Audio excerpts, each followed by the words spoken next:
আসসালামু আলাইকুম ওয়া রাহমাতুল্লাহি ওয়া বারাকাতুহু। আশা করি সকলে ভালো আছেন। দেশের বাইরে যে যেখান থেকে দেখছেন সকলকে আন্তরিক শুভেচ্ছা অভিনন্দন। আজকে আপনাদের সামনে নতুন একটি ভিডিও নিয়ে হাজির হয়েছি। আশা করি ভিডিওটি খুবই গুরুত্বপূর্ণ। ভিডিওটি না টেনে শেষ পর্যন্ত দেখবেন, আশা করি আপনি উপকৃত হবেন ইনশাআল্লাহ। আপনারা সকলে জানেন যে বর্তমানে ডেলিগেটের মাধ্যমে দুবাই ভিসা হচ্ছে। যারা দুবাইতে যেতে চাচ্ছেন বা যাচ্ছেন, আগ্রহ প্রকাশ করছেন, তারা একমাত্র ডেলিগেটের মাধ্যমে ইন্টারভিউ দিয়ে তারপর যদি দুবাইতে যেতে চান 100% আপনার ভিসা হবে। হয়তোবা একটু লেট হবে, কিন্তু আপনার ভিসা 100% হবে, আপনি যেতে পারবেন ইনশাআল্লাহ। আপনারা অনেকেই আমাকে নক দিয়েছিলেন যে কোন কোম্পানির ভিসা দ্রুত হয়। বর্তমানে ট্রান্সগার্ড এবং সার্বিও কোম্পানির ভিসা অ্যাভেলেবেল হচ্ছে, তবে দোনোটা কোম্পানির ভিসাই লেট হচ্ছে।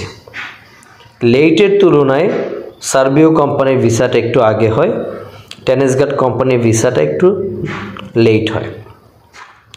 আপনাদেরকে একটা জিনিস মাথায় রাখতে হবে, সেটি হচ্ছে আপনারা যারা ডেলিগেটের মাধ্যমে ইন্টারভিউ দিয়ে দুবাই যেতে চাচ্ছেন, অনেকেই আমাকে বলেন যে বেতন কিন্তু খুব কম। এখন এটা একটা বিষয়, বেসিক স্যালারি 800 দিরহাম, ওভারটাইম আলাদা, থাকা কোম্পানি, খাবার নিজের। এখন এই কোম্পানি কিন্তু আমাদের আত্মীয় স্বজন কেউ না, আমাদের পাড়া প্রতিবেশী কেউ না, আমাদের কোনো রিলেটিভও না। এটা দুবাইয়ের একটা কোম্পানি, যেখানে লোক নিচ্ছে, আমরা লোক দিচ্ছি। আমাদের মাধ্যম হয়ে, বিভিন্ন এজেন্সির মাধ্যম হয়ে লোকগুলো দুবাইতে যাচ্ছে। এখন আমরা যদি চাই আপনাকে 100 দিরহাম, 200 দিরহাম, 500 দিরহাম বেতন বাড়িয়ে দেব, সেটা কিন্তু অসম্ভব। আপনাকে যদি কেউ বলে যে বেতন বেশি পাবেন, 1000, 1200, 1500, এটা সম্পূর্ণ মিথ্যা কথা। আপনি বেসিক স্যালারি পাবেন 800 দিরহাম, ওভারটাইম আলাদা থাকবে, থাকা কোম্পানির, খাবারটা নিজে। আপনাকে এটা মাথায় রেখে তারপর যেতে হবে। তবে দুবাইতে যারা যাচ্ছে, আমি আশা করি সবাই জেনে শুনে তারপর যাচ্ছে। দুবাইতে যাওয়ার অনেকের একটা স্বপ্ন থাকে যে আমি দুবাই যাব, গিয়ে ভালো কিছু করব। আপনারা যারা কোনো ভাষা জানেন না, কোনো স্কিল ওয়ার্কার না, এবং বেশি মানুষের সাথে মিশতে পারেন না, আপনাদেরকে আমি বলবো আপনারা দুবাই না গিয়ে অন্য কোনো কান্ট্রি সাজেস্ট করেন, যাতে করে আপনি বেতন একটু বেশি পান, ভালো পান। দুবাইতে যদি আপনি কারোর সাথে মিশতে না পারেন, আপনার যদি কোনো স্কিল না থাকে, আপনি যদি কোনো ভাষা না জানেন, সেই ক্ষেত্রে আপনার ইনকাম করাটা টাফ হয়ে যাবে। এই জন্য যারা এর আগে বিভিন্ন দেশে থেকেছেন, প্রবাসে ছিলেন, নতুন করে আবার প্রবাসে যেতে চাচ্ছেন, তারা যান, কোনো প্রবলেম নাই।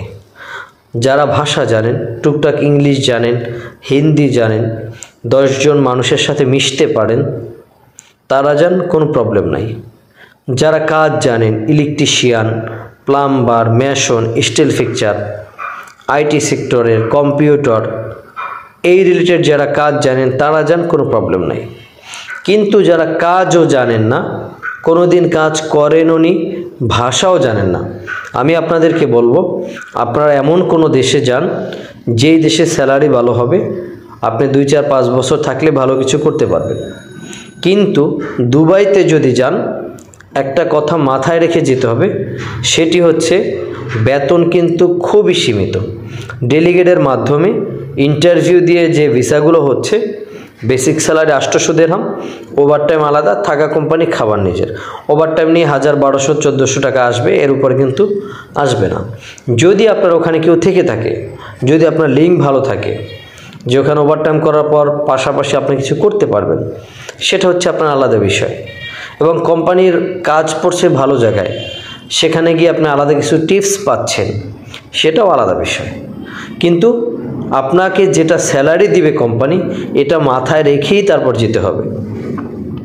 এই জন্য আপনাদেরকে আমি বলবো, যারাই দুবাই যাচ্ছেন না কেন, বুঝে শুনে তারপর যাবেন। যাতে করে ওখানে গিয়ে আপনার পছলাতে না হয়। আপনি যদি আগের থেকে ক্লিয়ার হয়ে যান যে আপনার স্যালারি কয় টাকা, থাকাটা কি দিবে, খাবারটা কি দিবে, আপনি কত বছর ওখানে থাকতে পারবেন, তাহলে দেখবেন আপনি ক্লিয়ার হয়ে যাবেন। সেখানে গিয়ে আপনার ঝামেলা পোহাতে হবে না। আপনি অনেক কিছু দেশ থেকে চিন্তা ফিকির করে তারপর যাবেন। ভিসাটা হচ্ছে 2 বছরের ভিসা।